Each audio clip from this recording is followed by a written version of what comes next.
बूढ़े पति पत्नी की दुख भरी कहानी। मेरा नाम नीलू है। मुझे गांव के घर से काफ़ी दूर की बड़ी सिटी में नई नौकरी मिली। इस शहर में भाड़े का घर लेकर रहने लगी। पड़ोसी के तौर पर घर के सामने ही एक घर था जिसमें एक बुजुर्ग जोड़ा रहता था। दोनों बिल्कुल अकेले थे, मतलब ना कोई बेटा ना बेटी ना नाती ना पोते, यानी कि संयुक्त परिवार नहीं था।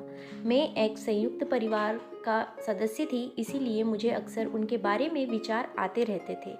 मुझे देखकर बुरा लगता है, इतनी उम्र होने के बाद भी उनकी देखभाल करने वाला कोई भी उनके साथ नहीं है। जब मैं सुबह ऑफिस के लिए निकलती थी तो देखती थी कि दादी जी अपने कपकपाते हुए हाथों से दादाजी को चाय देती थी। वैसे ही कपकपाते हाथों में कप लिए दादाजी चाय पीते थे। वहाँ पर रहते हुए कुछ दिन होने के बाद मुझे पता चला कि यह दोनों मिलजुल के धीरे धीरे घर के सारे काम करते थे। कोई भी उनसे जाकर बात नहीं करता। इतने दिनों में मैंने उनकी आवाज़ तक नहीं सुनी थी। जब मैं शाम को ऑफिस से घर आती थी तब दोनों को घर के आंगन में बैठा पाती थी और उन दोनों के ही चेहरों पर थकान साफ साफ पड़ पाती थी। मेरा मन कई बार करता था कि उनसे जाकर बात करूं, लेकिन फिर किसी वजह से मेरे पाँव वहीं पर थम जाते।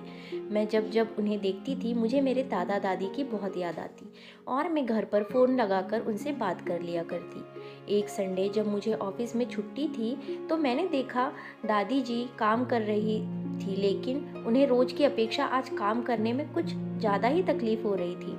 मैंने उनके पास जाकर पूछा कि दादी जी, आपकी तबीयत तो ठीक है ना? क्या मैं आपकी कोई मदद कर सकती हूँ? उन्होंने प्रतिक्रिया नहीं दी। मैंने दोबारा उनसे पूछा, बताइए दादी जी, मैं क्या करूँ आपके लिए? उन्होंने फिर से कोई उत्तर नहीं दिया।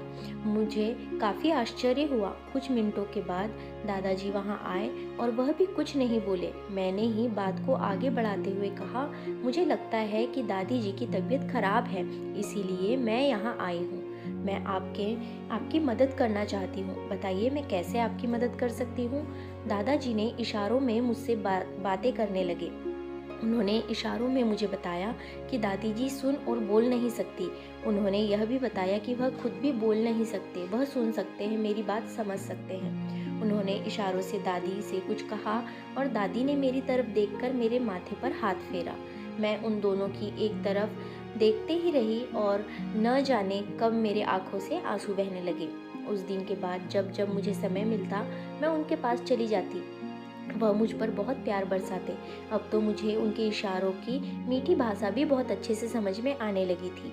एक दिन मैंने दादाजी से पूछा कि वह अकेले क्यों रहते हैं, क्या उन्हें कोई औलाद नहीं है? दादाजी ने दादी को इशारे से समझाया कि मैंने उनसे क्या पूछा है। फिर दोनों मेरा हाथ पकड़कर मुझे आंगन में ले गए और अपने आंखों के आंसू पोंछे और उंगली का इशारा करते हुए एक साइकिल मुझे दिखाई। साइकिल को देखकर मैं समझ गई कि उनके परिवार वाले उन्हें छोड़कर कहीं जा चुके हैं और अब उनके हिस्से में केवल यादें ही बची है।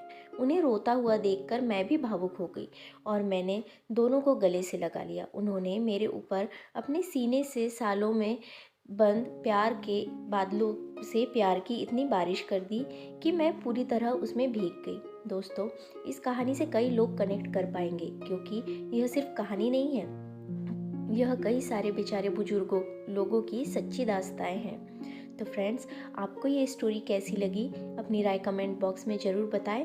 वीडियो को लाइक शेयर ज़रूर करें और चैनल को सब्सक्राइब करना बिल्कुल ना भूलें, क्योंकि आपके लिए मैं ऐसी ही अच्छी अच्छी कहानियाँ लेकर आते रहती हूँ। और ऐसी ही अच्छी अच्छी मराठी स्टोरीज़ के लिए मेरे चैनल चित्राज वॉइस को सब्सक्राइब करें। इसका लिंक मैंने डिस्क्रिप्शन बॉक्स में दे दिया है। धन्यवाद।